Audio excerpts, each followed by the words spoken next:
Feliz sábado, hermano. Bendiciones para todos.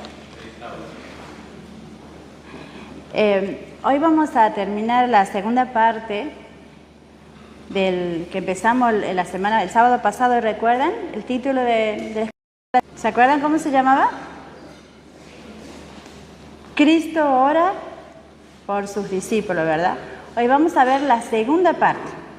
Vamos a ver el versículo de memoria que es muy importante. Vamos a pedirle a Elvio si nos puede leer el versículo de memoria. Bien fuerte. ¿Sí? Y le he dado a conocer su nombre y lo daré a conocer aún, para que el amor con que me has amado esté en ellos y yo en ellos. Gracias, Elvio. Acá en este versículo vemos algo sumamente importante. Ustedes recuerdan que la semana pasada, cuando estábamos estudiando y habíamos leído una cita donde decía que teníamos que estudiar diligentemente el capítulo 17 del libro de Juan. Nos instaba a estudiarlo y a profundizarlo. Acá dice que le he dado a conocer tu nombre. ¿Qué significa tener el nombre de Cristo? Acá dice el pastor que es el carácter. Y es verdad. Tener el nombre de Cristo en nuestra vida es tener su carácter. Es ser como Él lo era. Miren esta cita tan hermosa que está ahí, dice: como consagrado sumo sacerdote intercedió por los suyos.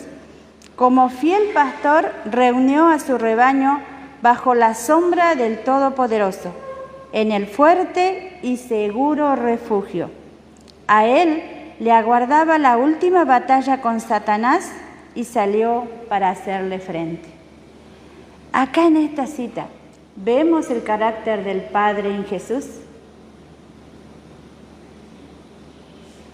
A ver, usted dijo sí. Claro. Mencióname algunas cualidades en la cita. No, acá en la cita dice, escuche bien, como consagrado sumo sacerdote, intercedió por lo suyo. Como fiel pastor, reunió a su rebaño bajo la sombra del Todopoderoso, en el fuerte y seguro refugio. A él le aguardaba la última batalla con Satanás y salió para hacerle frente.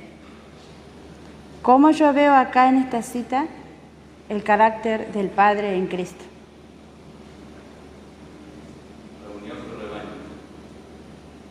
Reunió a su rebaño, ¿por qué?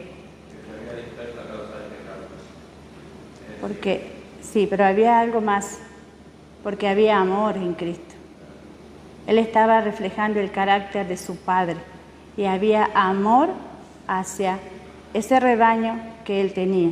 Después dice que lo puso en un fuerte y seguro refugio.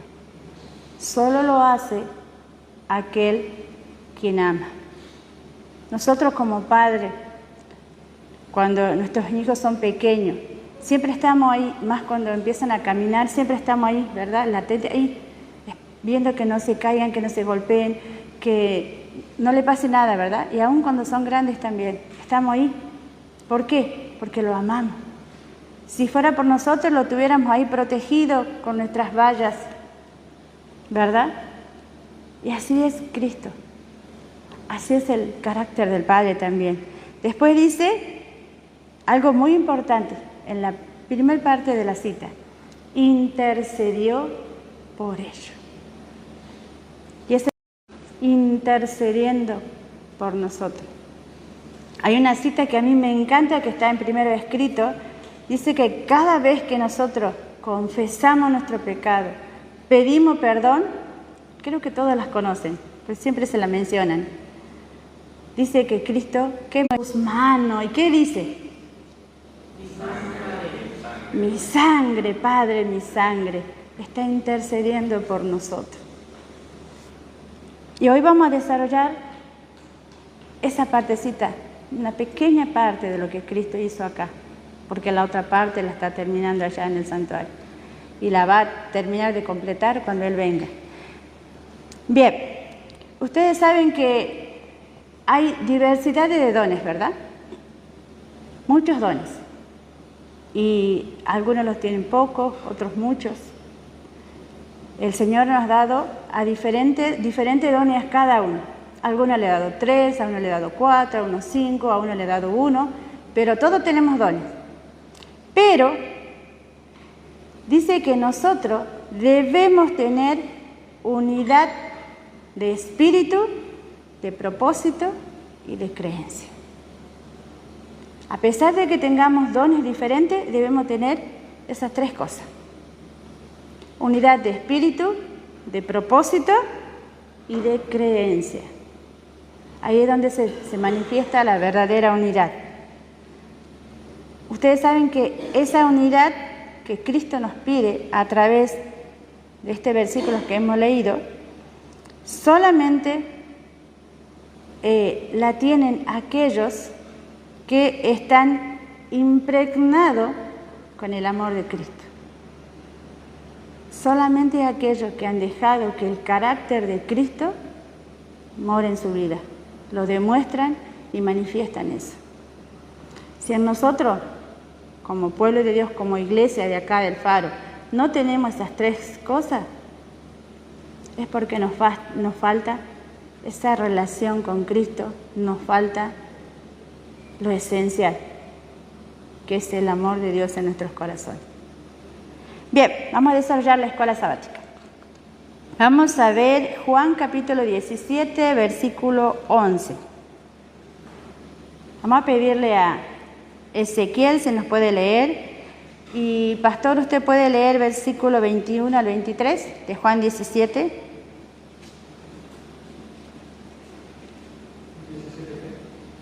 17:11.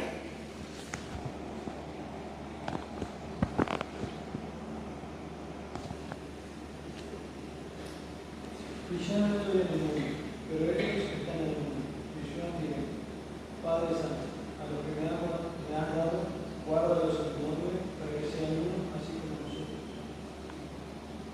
21 al 23. Para que todos sean uno, como tú, oh Padre, en mí, y yo en ti, que también ellos sean uno en nosotros, para que el mundo crea que tú me enviaste. Y la gloria que me diste, yo les he dado, para que sean uno, como nosotros somos uno. Yo en ellos y tú en mí, para que sean perfeccionados en uno, y para que el mundo conozca que tú me enviaste y que los has amado como también a mí me has amado. Bien, acá el Señor le está pidiendo, o sea, Cristo le está pidiendo a su Padre, por la unidad de su pueblo, ¿verdad? Le está pidiendo que lleguen a ser uno como Él y el Padre son uno. Como lo decía recién, en espíritu, en propósito y en creencia. Él estaba pidiendo esa unidad no solamente por sus discípulos, sino por nosotros también. Solamente cuando nosotros nos allegamos a Dios y dejamos que Él more en nuestra vida y le obedecemos, podemos llegar a eso. Miren lo que dice. Cristo ora pidiendo que sus discípulos sean una sola cosa. Al ser uno, todos, al estar en unidad, ¿dejamos de perder nuestra individualidad? No, seguimos teniendo nuestra individualidad, solo que tenemos que estar unidos en estas 3 cosas como le mencioné. Dice, Cristo ora pidiendo que sus discípulos sean una sola cosa, tal como Él y su Padre. Y esta unión de los creyentes será un testimonio ante el mundo de que Él nos ha enviado y de que damos evidencia de su gracia. ¿Saben, hermano? Si nosotros estuviéramos unidos hoy, ahora en la actualidad, no habría ninguna excusa para que todos salgamos a llevar el Evangelio. Estoy hablando de juntos, ¿no? Juntos. Tenemos que trabajar individualmente, ¿verdad? Debemos trabajar para el Señor individualmente, porque nos va a pedir cuenta el Señor personalmente. Pero como iglesia, ¿debemos trabajar juntos? Sí. ¿Nuestra iglesia debe tener un plan de trabajo? Claro que sí. No, ¿saben? Para el Señor nada es imposible. Y si nosotros nos postramos cada día a los pies del Señor para pedirle que Él nos ayude a trabajar juntos, Él va a proveer todos los medios. Pero cada vez que queremos hacer actividad misionera, a veces siempre ponemos los peros antes, ¿verdad? Esto, aquello, lo otro. Pero si nosotros pensamos en todo lo que Cristo hizo por nosotros, dejó su trono, dejó la adoración de los ángeles, vino a este mundo a nacer en un lugar que no era suyo. Vino a nacer en un lugar donde estaban los animales. Vivió en una pobreza que muchos no hemos vivido. Fue despreciado, fue humillado, fue rechazado, fue insultado. No fue comprendido. Fue negado. Todo eso pasó Cristo por nosotros. ¿Para qué? Para que podamos ser salvos. Para que podamos tener otra vez el privilegio de morar con Él allá en los cielos. De tener otra vez la compañía sin ningún impedimento. Ahora nosotros tenemos la seguridad de que Cristo está con nosotros, ¿verdad? Tenemos esa plena seguridad, pero no lo vemos. Pero cuando Él venga a buscar a los suyos, vamos a poder verlo cara a cara y vamos a poder compartir con Él. Todo eso hizo Cristo por nosotros. ¿Qué hago yo en esta tierra por Él? ¿Qué estoy haciendo?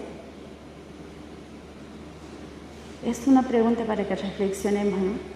Más allá, escuchen bien, más allá de la actividad que nosotros hacemos personalmente, la tenemos que hacer como iglesia. Bien. Ahora, yo le hago una pregunta. ¿Cuándo habrá unidad en la iglesia? ¿Cómo? Acá el hermano dice cuando nos enteremos en Cristo. ¿Otra opinión? Y si vemos el ejemplo de la era cristiana, ¿no es cierto?, en su primer tiempo, nos damos cuenta que la unidad solo fue una gran prueba. Sí. Solo ahí estuvieron juntos, unánimes, ese mismo sentir, y luego el Señor como premio le dio el Espíritu Santo, el derramamiento, la lluvia temprana. Del Espíritu Santo. Así es. Primero tenían que estar limpios, ¿verdad? Dice que antes del derramamiento del Espíritu Santo, todos esos corazones fueron limpiados. Sacaron todo lo que había, celos, el yo que prevalecía, el orgullo. Y recién viene el Espíritu Santo, ¿sí?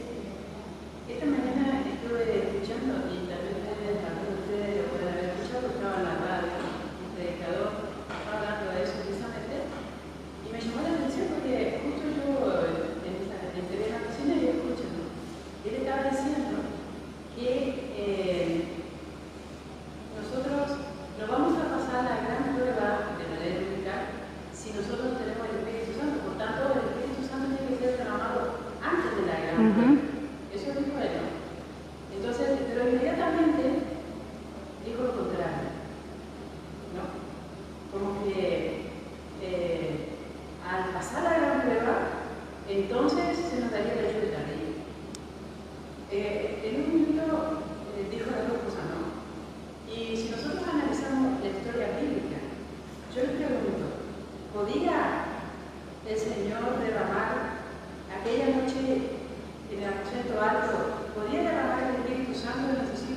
No. Antes de la gran prueba, ¿podía hacerlo?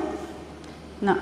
No, porque no estaban las condiciones dadas. Ellos estaban entre sí, había divergencias entre ellos, que no eran graves, pero eran problemas de carácter y tenían que ser solucionados. Eso fue antes de la gran prueba. Viene ahora una gran prueba para el pueblo de Dios. Y si nosotros buscamos el Espíritu de Profecía, dice que en esa gran prueba se terminarán las divergencias entre hermanos. Entonces, solo así, como ocurrió en el día de Pentecostés, puede ser derramado el Espíritu Santo. Porque si estamos antes de la gran prueba, estamos así como estamos. ¿Cómo puede el Señor derramar el Espíritu Santo? Así es. Anoche leíamos precisamente nosotros sobre cuando estaban en el aposento alto y hasta antes que Cristo le lava los pies, los discípulos estaban re enemistados. Es más, dice que Jesús estaba en el medio, Judas estaba a un lado, Juan estaba al otro, porque ellos querían el puesto más alto. Estaban llenos de orgullo, de soberbia, y leí una parte donde, ese capítulo lo leí muchas veces, pero saben que había algo que nunca me había dado cuenta. ¿Se acuerdan que dice que era costumbres que cuando era esa fiesta, cuando llegaban a una casa cansados, tenían que lavarse los pies, ¿verdad? Tenía que haber un siervo, un criado. Pero cuando no había el criado, le correspondía, así dice, le correspondía a los discípulos hacer esa tarea. Pero ninguno quiso hacerlo. Cuando Cristo empieza a lavarle los pies, dice que ahí empezaron a quedar limpios. Y como dijo usted, antes de la gran prueba nosotros debemos estar listos, debemos estar preparados para poder resistir. Miren esta cita que le quería leer.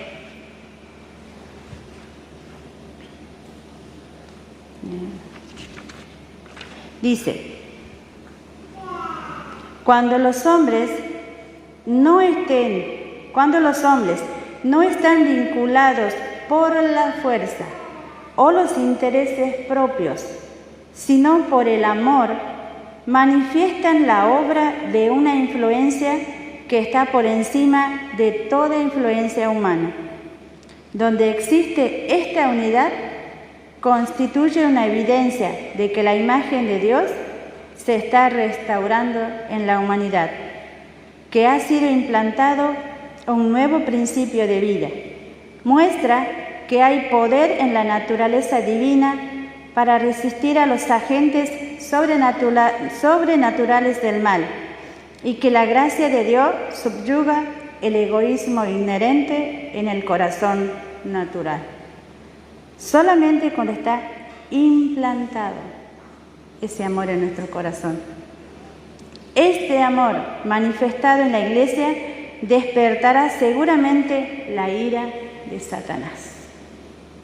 Solamente cuando ese amor está implantado en nuestro corazón, la Iglesia va a estar unida.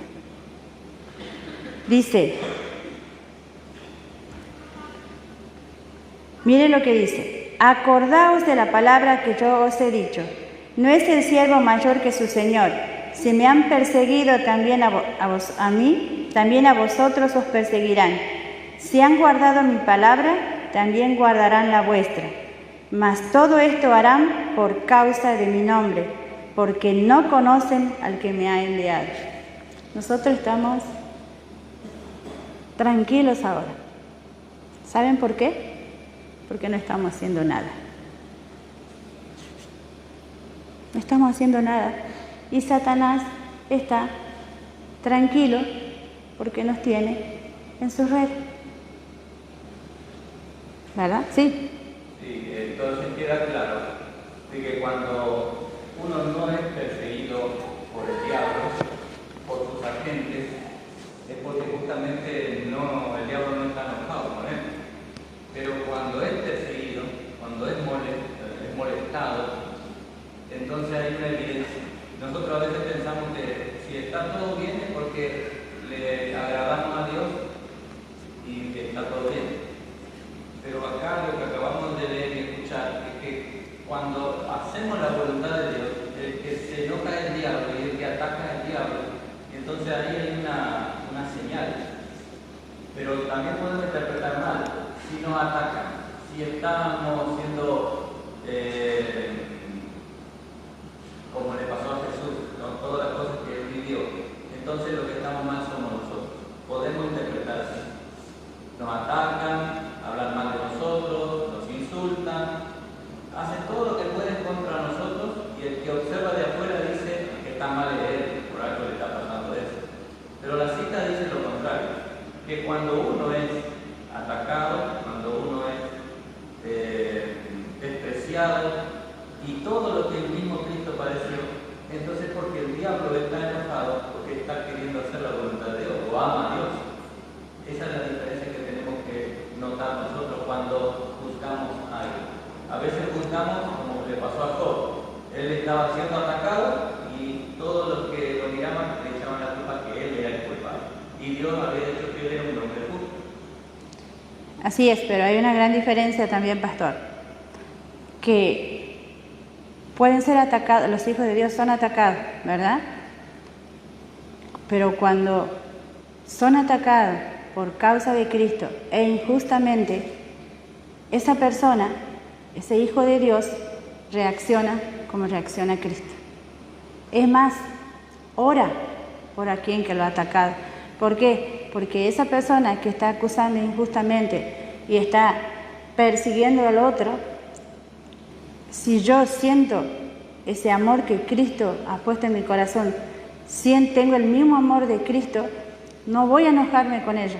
Al contrario, voy a orar, porque esa persona está en un estado tremendamente lejos del Señor. O sea, ¿yo qué voy a sentir? Amor. Así como Cristo cuando venía bajando y entrando, haciendo la entrada triunfal en Jerusalén, ¿qué hizo por su ciudad? Lloró por ello. Y cuando en nuestro corazón no exista ese amor, es porque estamos lejos todavía de la mano del Señor. Esa segunda parte no era lo que hablaba así, no era de lo que estábamos hablando. La parte que estábamos hablando era del ataque que recibe el que ama a Dios y hace su voluntad.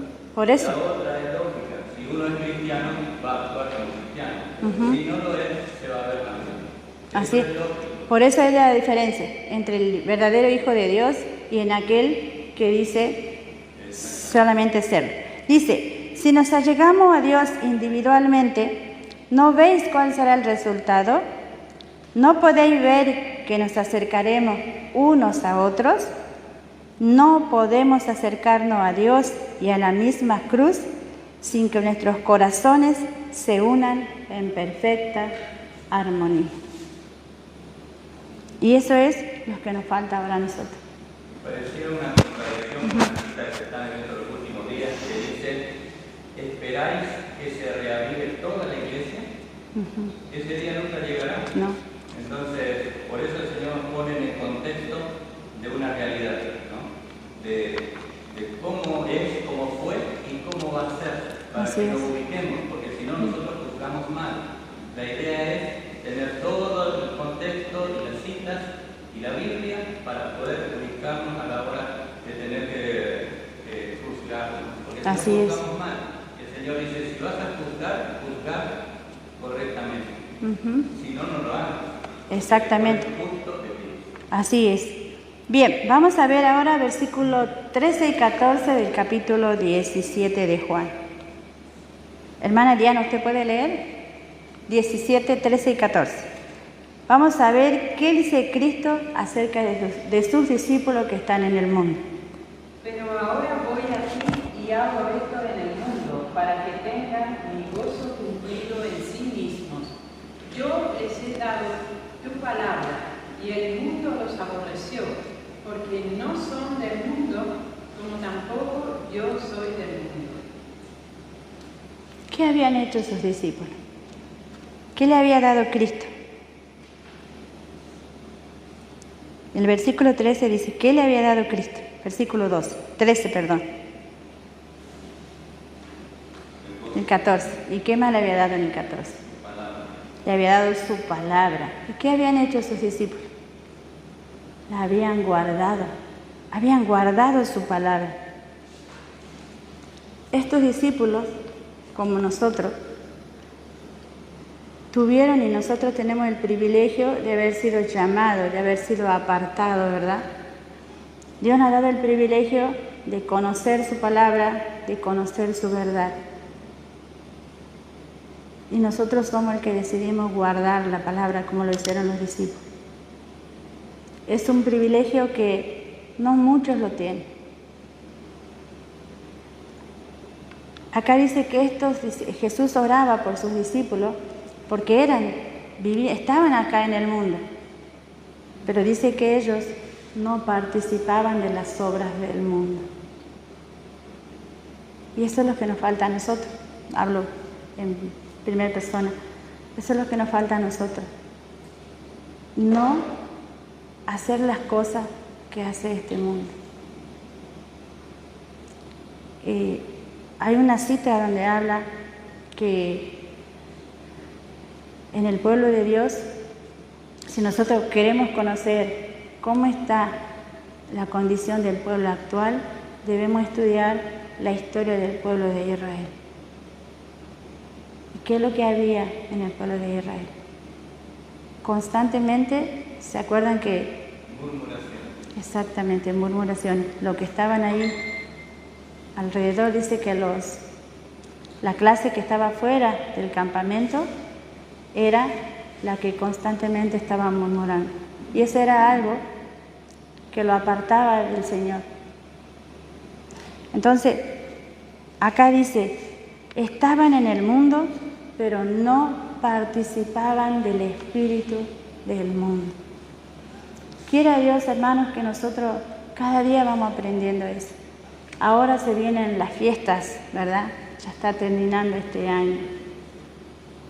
Y sabemos, a veces decimos la familia, pero sabemos que dentro de poquito va a llegar el 24 de diciembre y vamos a unirnos a esa fiesta pagana, vamos a unirnos con el espíritu de este mundo. Nosotros debemos ir cada día, ir dando un paso hacia la santificación y debemos ir dejando todo lo que nos aleja del Señor. Dice, no hay duda de que los cristianos primitivos fueron un pueblo peculiar.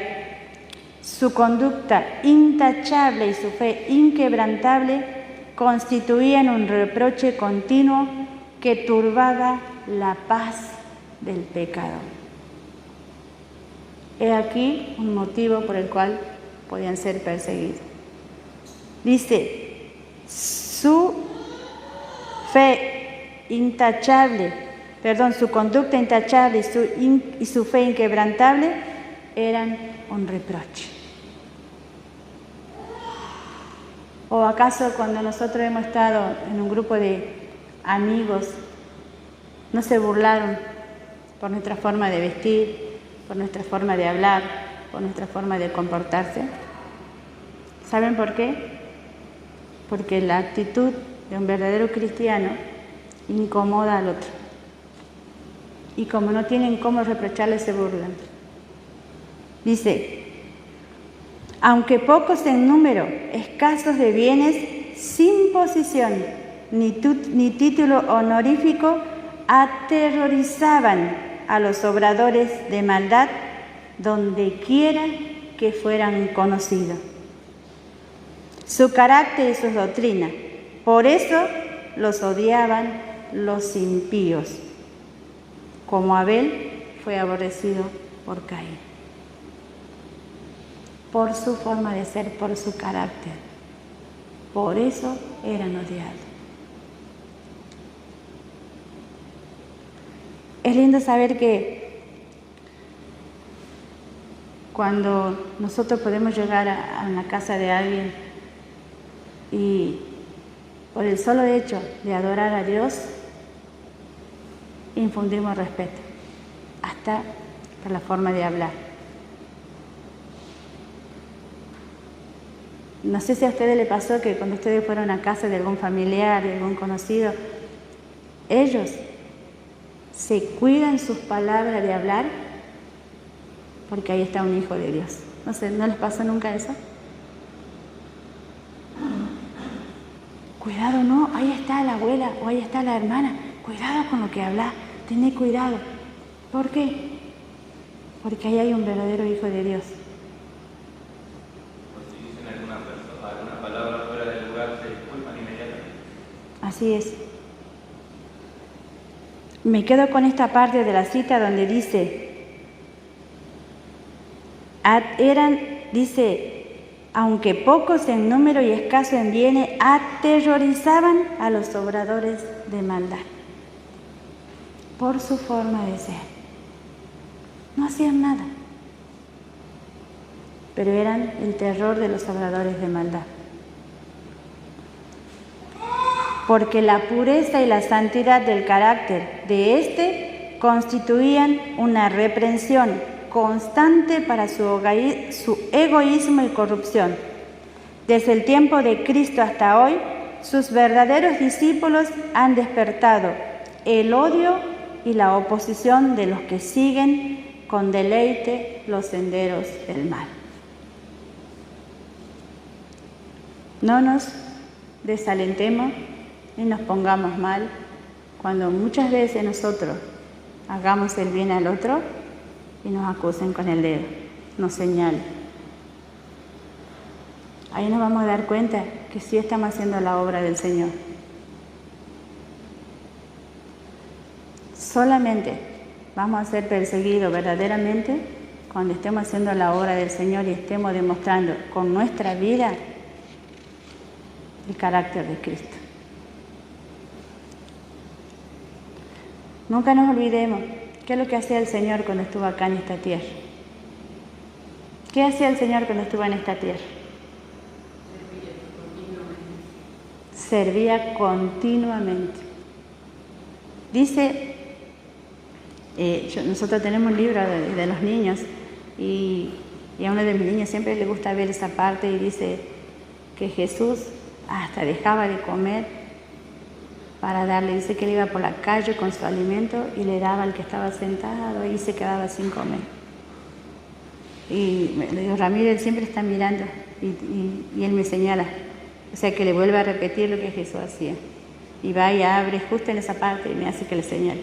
Y dice Jesús y le vuelve a explicar qué hacía Jesús ahí. Dice que él servía continuamente. Y ese es nuestro deber, hermano, servir a aquel que está a nuestro lado. No hace falta que vayamos con cosas materiales muchas veces, sino a veces con nuestras palabras, con nuestra presencia, con un saludo. ¿Nunca se sintieron contentos porque alguien los saludó solamente? ¿Sí? Que te digan, buen día, hola, ¿cómo está? A mí me gusta que me saluden.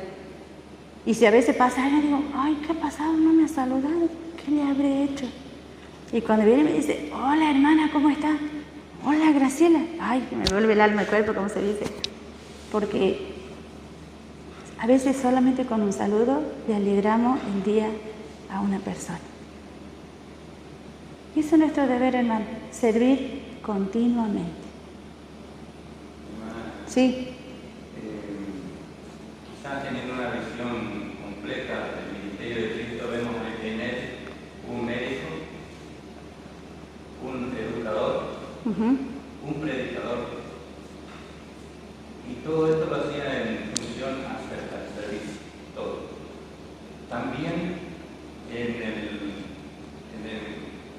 completo de su carácter, cuando veía o cuando trataba con los pecadores, ¿no? Que no reconocían los pecados, ¿qué hacía con él? ¿Cómo los trató? Como para decir, si vamos a hacer como Cristo, entonces debemos hacerlo en la integridad completa. Exacto. Si no, nos vamos a un extremo o al otro. Pero para saber cómo era Cristo tenemos que considerar el carácter completo. Si decimos nosotros que somos como Él, debemos ser como Él. Exactamente. Y que eso es ahí es donde nosotros seguimos el ejemplo completo de Él, porque si no, no nos vale. Hacer la mitad de lo que era Cristo no nos sirve. Así como Jesús oró por ellos. A ver, hermana Irma, ¿puede leer el versículo 15 y 16 del capítulo 17?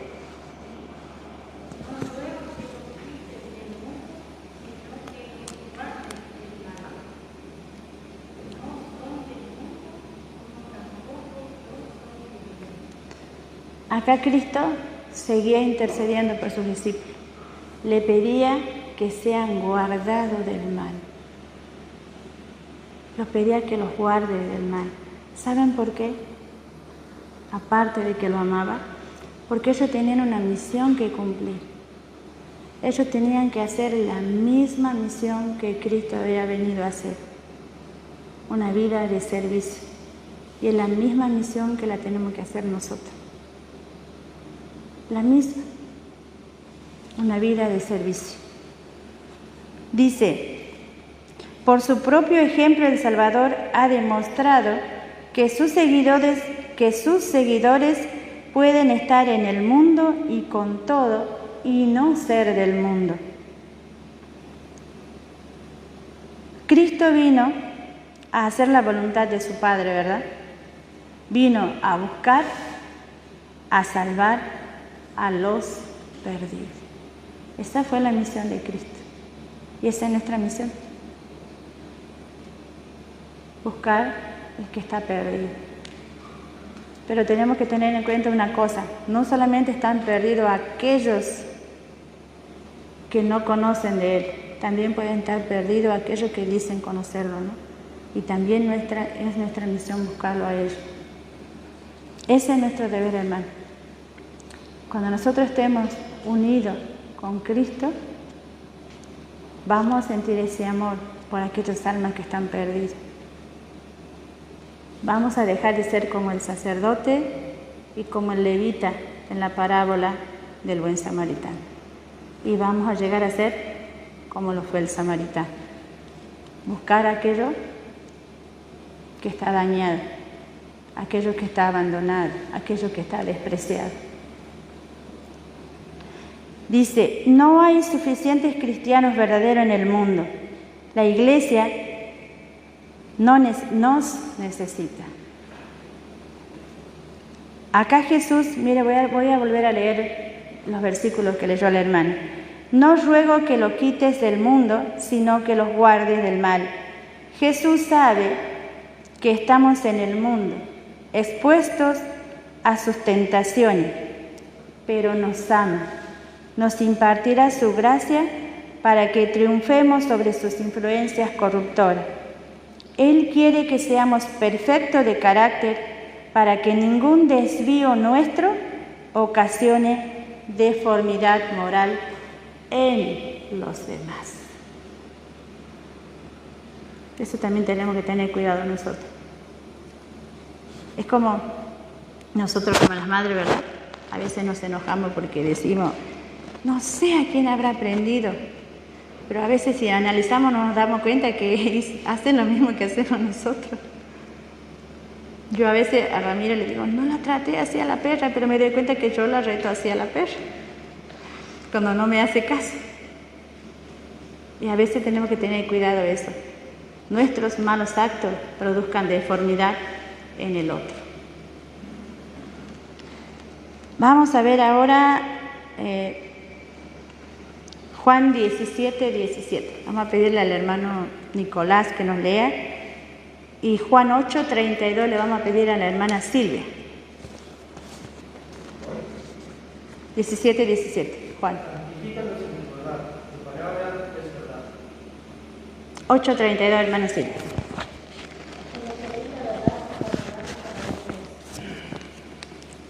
Dos versículos bien fuertes, ¿no? Dice, conoceréis la verdad y la verdad os hará libre.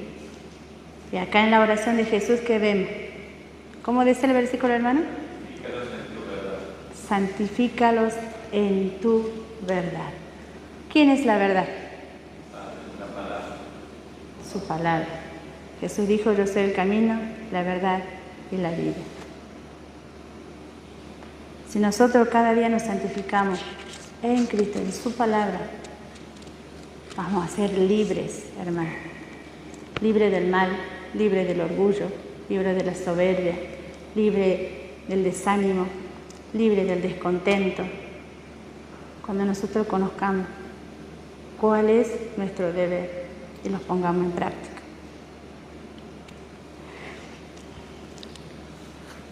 Hay algo que nos hemos olvidado. ¿Quién también es la verdad? La ley. Tu ley es la verdad. Cuando la verdad es recibida en nuestro corazón, se va desarrollando día a día y va creciendo. Porque nosotros aceptamos y vamos desarrollando cada día un cambio, porque esa verdad nos va transformando y cada día nos va santificando. Pero si la aceptamos en nuestras vidas. Para poner un ejemplo. Sí. Cuando nosotros conocemos las leyes de tránsito y entre las leyes de tránsito hay un semáforo y sabemos que el rojo representa detenerse, Sí. prohibido pasar. Si nosotros conocemos, ¿de qué nos libra? Yo conozco la ley, ¿y de qué Sí. me libra? Si yo las conozco solamente, de nada. Si la pongo en práctica, sí. ¿De qué nos libra? Sí, de accidentes. De muerte, de multas, de todo, ¿no? La ley de Dios es igual. Yo conozco la ley que me dice no cometerás adulterio. ¿De qué me libra? De muerte, de sufrimiento, de todo. Y a lo mejor me libra de la muerte, porque También. si me encuentro a la persona a la que yo estoy ofendiendo, me puede matar. Exactamente. Pero entonces me está librando de problemas. Por eso es el mandamiento, o este dicho de Cristo. Conoceréis la verdad. Es la verdad Y usar la a Dios. verdad os hará libre, libre de todas las consecuencias de transgredir la ley. Exactamente. Cristo es la verdad, ¿verdad? Si nosotros los contemplamos cada día, esa verdad va a brillar cada día más y va a iluminar nuestras vidas. Pero para eso debemos contemplarlo cada día. Es interesante porque nombramos dos puntos. Sí, La palabra, que nos dice la verdad, pero también tenemos la ley. La ley es la verdad. No podemos cumplir una cosa y la otra no. Las dos van juntas, las dos van de la mano. Porque no sirve de nada leer la Biblia, leer la palabra de Dios, encontramos la verdad, pero no guardar sus mandamientos. claro. No nos De sirve nada nos vale. O al revés, guardar su ley, pero no estamos obedeciendo lo que dice la palabra. O sea, solamente hay una cosa. Entonces no puede, tiene que ir las dos juntas de la mano. Claro, porque yo puedo saber. Por eso hay una diferencia en saber. Hay una pequeña cita, pero grande para mí, en el desierto de la gente, dice que nosotros podemos conocer a Cristo, pero podemos conocer al Cristo de la historia, no al Cristo viviente, el que vive acá, en mi vida. Yo puedo conocer todo de Jesús. Puedo conocer en la Biblia punto a punto de lo que habla de Él. Puedo conocer el deseo de toda la gente donde me explica cada paso. Pero si yo no conozco a ese Cristo que vive acá, que me hace obrar, que me hace cambiar mi vida, ese Cristo es el que nosotros tenemos que conocer, ese que vive acá, dentro mío, al cual yo puedo dar testimonio de lo que hizo por mí y de lo que hace día a día. Bien, nosotros vemos que, mire, la santificación a nosotros nos lleva a ser semejante a ¿quién? ¿A quién? A Cristo. Porque cada día voy dando un paso, cada día voy avanzando. O sea, vemos que las Escrituras a nosotros nos revelan a Cristo, hermano, a Él nos revela. Y si yo esto mantengo cerrado todos los días, nunca voy a conocer. Nunca voy a conocer quién es Cristo, qué es lo que hizo por mí, qué quiere que haga por Él. Bien. Dice, a ver, hermano Néstor, ¿usted tiene la escuela sabática? ¿No? ¿Usted, hermana ¿Tiene la escuela sabática? ¿Puede leer el pedacito ese de la cita del comienzo del día martes? Donde son 2 renglones. Recibida en el corazón. Recibida en el corazón, la levadura de la verdad regulará el deseo, purificará el pensamiento, dulcificará la disposición. Dice la levadura de la verdad. ¿Vieron cuando nosotros las mujeres hacemos pan? Bueno, hay hombres también que lo hacen. ¿Qué hace la levadura con la masa? La levanta, la leuda. No sé si ustedes, yo por ejemplo cuando veo mi masa bien alta digo, ¡ay, qué lindo se ha levantado mi masa! Me pongo contenta. Así es la verdad. Dice que regulariza los deseos. ¿Cuáles deseos? Los deseos impuros, los deseos que me alejan del Señor. Purificará los pensamientos.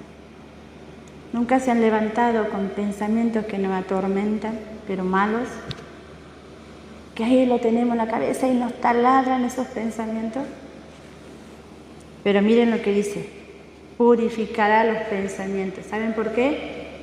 Porque acá en la Biblia hay promesas, tremendas promesas, que cuando nosotros vamos a ella,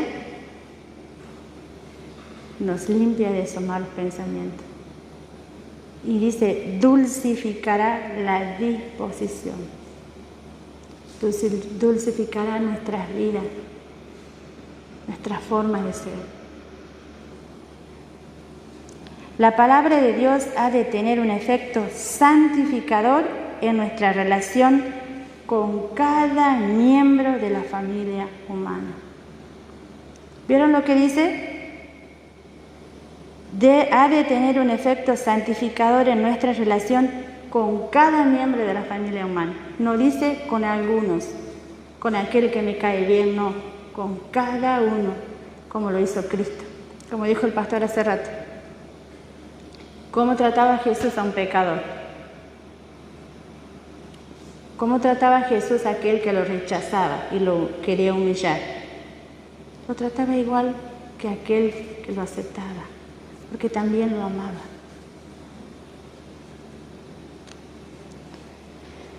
Bueno, ese es lo que produce cuando nosotros somos uno con Cristo. Ese es lo que nuestra vida puede revelar. Solamente amor, hermano. Vamos a ver ahora Salmo 119, 142. Vamos a pedirle a Cecilia si nos puede leer. Salmo 119, 142.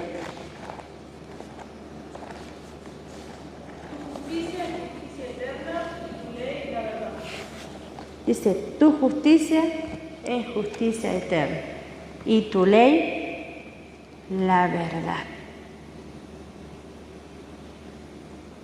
Ustedes saben que la ley, la justicia de Dios, o sea, la ley de Dios es la verdad en nuestra vida.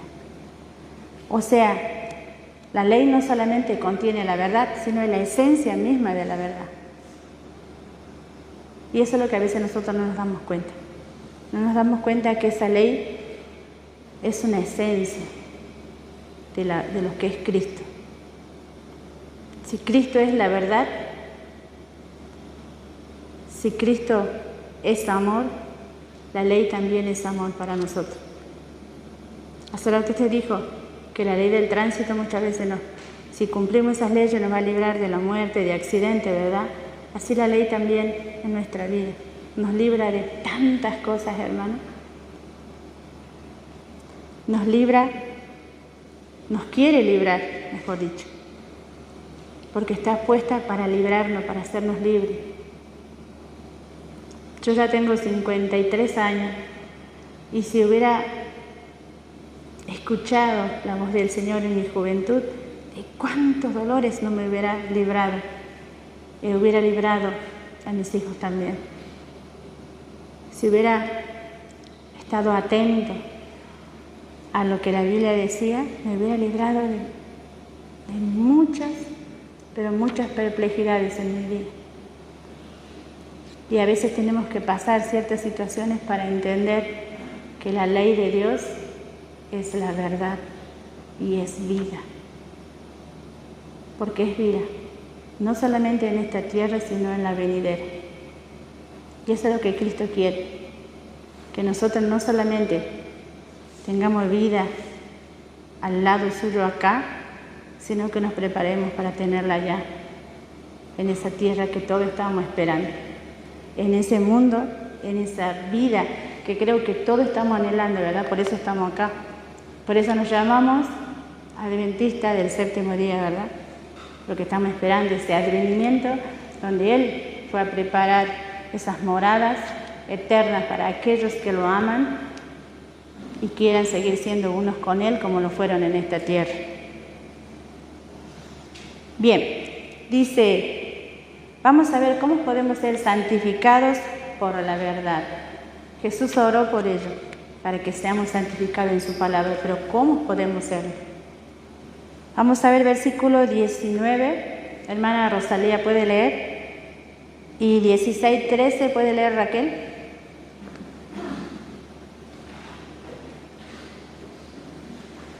Por ello no me santifico a mí, para que también ellos sean santificados en la verdad.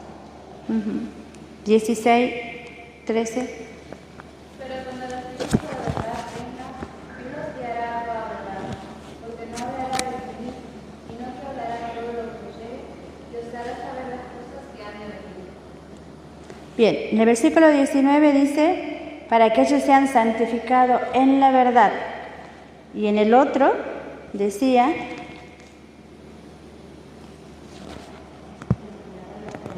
es verdad, decía que el Espíritu lo iba a guiar a toda verdad. ¿Y cómo yo me santifico? A través de la verdad. ¿A través de qué? Claro, yo conozco la verdad, yo la conozco. Exactamente, a través de la obediencia a la verdad. A través de la obediencia es donde yo me santifico. Dice, sus discípulos debían santificarse por medio de la obediencia a la verdad. Nosotros somos sus discípulos. Y solo vamos a ser santificados cuando nosotros aprendamos a obedecer esa verdad. Cuando aprendamos a amar a Cristo y obedecer. Estudiar las sagradas palabras con oración para beneficio de nuestra propia alma. Si yo cada día estudio su palabra, cada día abro mi Biblia con oración, el Señor me va a guiar a la verdad. Y el Espíritu de verdad me va a convencer y voy a ser obediente.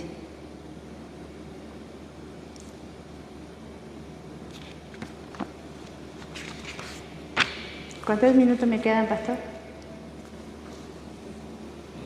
5. Uy. Bien. Nosotros venimos estudiando acerca de la oración que Jesús hizo, acerca de lo que Él pidió al Padre, ¿verdad? Pero ¿cómo sabemos nosotros que Él también oró por nosotros? Estamos viendo que Él oró por sus discípulos, pero ¿cómo sé yo que Él oró por mí? El sábado pasado lo decíamos. Vamos a ver versículo 20, capítulo 17, versículo 20.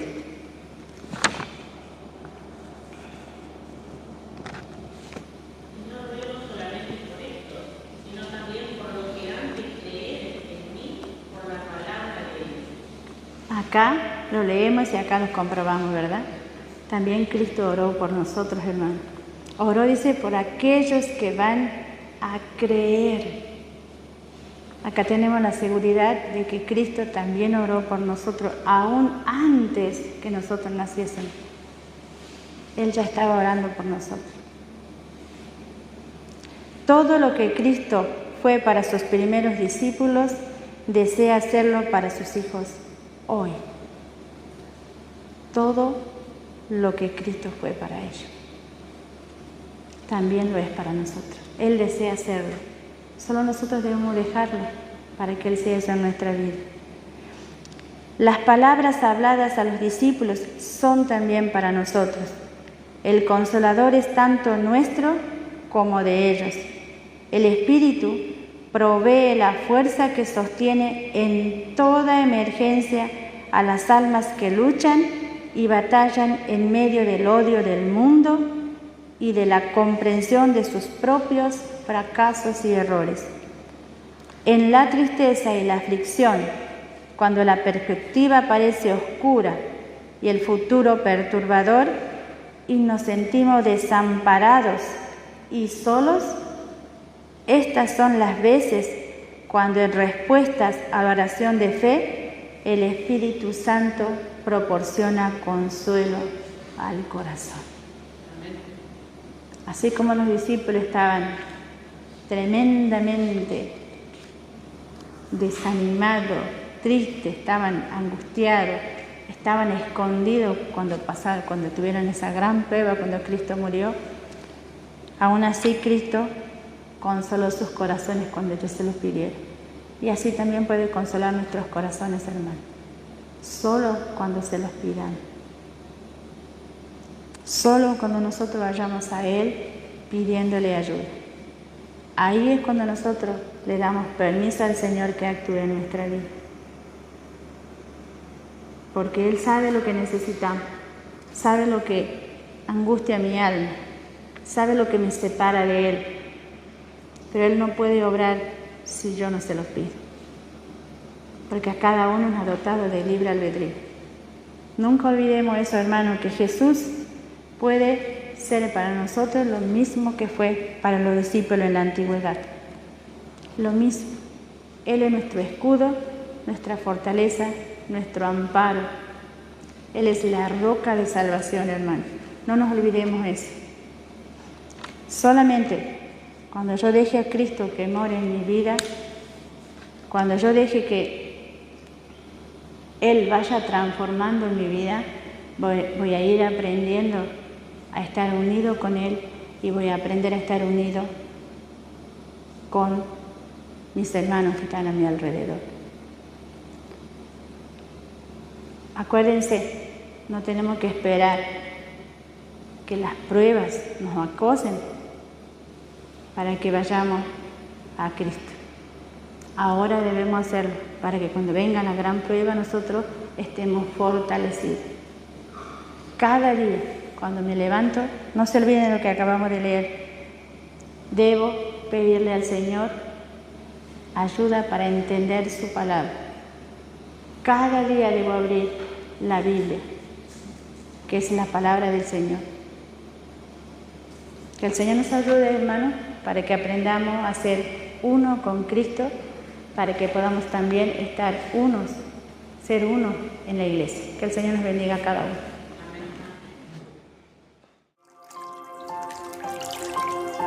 Fundación El Faro, alumbrando tu senda.